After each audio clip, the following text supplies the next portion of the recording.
One of the most common reasons to be referred to see someone such as myself is a complaint of numbness and tingling in the hand or wrist pain, and often the referral question is of carpal tunnel syndrome. So in this video I'm going to briefly explain what that is.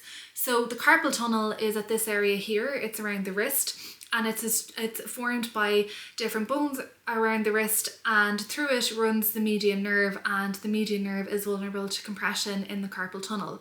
So the median nerve supplies sensation to this part of the hand, so that will be the thumb, the index finger, the middle finger and half of the ring finger, and it supplies motor function to this muscle here and one or two smaller muscles in the hand.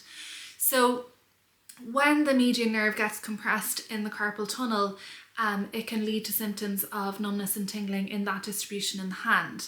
Often in the initial stages of carpal tunnel syndrome or compression of the median nerve at the carpal tunnel, the symptoms are mainly brought on during sleep, and they often awaken people from sleep or are worse first thing in the morning. And this is because you already have greater pressure within the carpal tunnel, and then you add mechanical pressure based on the position of the hand and wrist during sleep.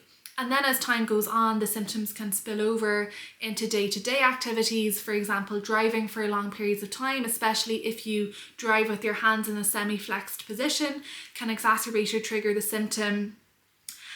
If you do a lot of work during the day that involves flexion and extension of the wrist, such as using a drill or something like that, that can also increase the chances of exacerbating or bringing on the symptoms. Now, sometimes the symptoms will extend beyond the distribution of the median nerve, and this is more got to do with where you are perceiving the symptoms, but often it is median nerve compression at the wrist that we will find on the study.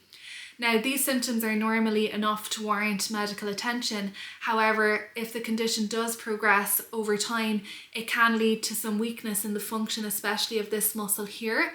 And the main symptom that would produce is a reduction in grip strength.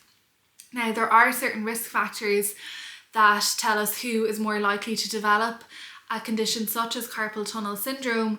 So in general, manual activity during the day involving wrist flexion and extension, especially if it is very repetitive or involves the use of a drill, that kind of thing tends to increase the chance of eventual compression of the median nerve at the carpal tunnel.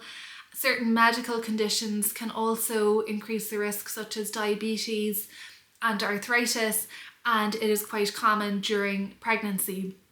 Now, wrist pain in and of itself can have many different causes, and especially if it's wrist pain on its own with very minimal numbness and tingling. So the first port of call will always be the GP, because you may have something like inflammation of the joints at the wrist, and that will warrant a different management than carpal tunnel syndrome.